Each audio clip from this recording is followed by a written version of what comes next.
Matthew chapter 2. The visit of the Magi.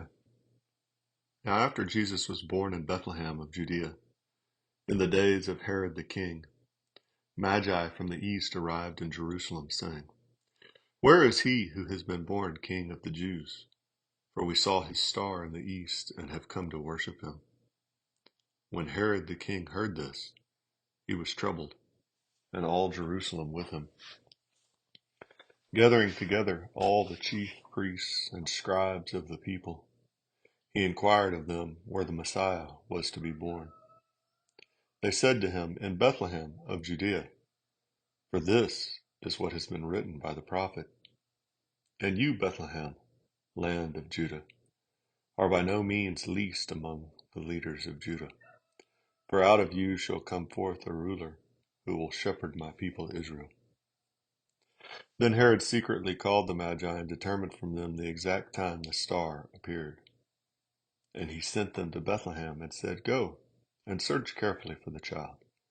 And when you have found him, report to me, so that I too may come and worship him." After hearing the king, they went their way, and the star which they had seen in the east went on before them, until it came and stood over the place where the child was.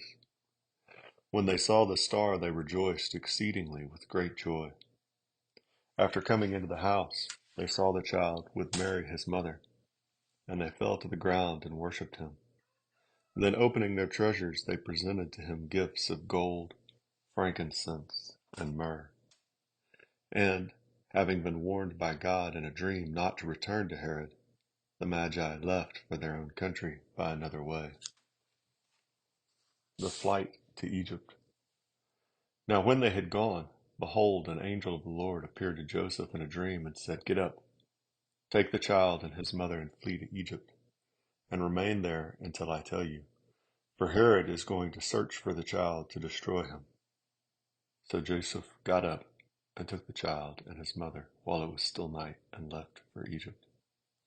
He remained there until the death of Herod. This was to fulfill what had been spoken by the Lord through the prophet, "Out of Egypt I called my son." Herod slaughters babies. Then when Herod saw that he had been tricked by the Magi, he became very enraged, and sent and slew all the male children who were in Bethlehem and all its vicinity, from 2 years old and under, according to the time which he had determined from the Magi.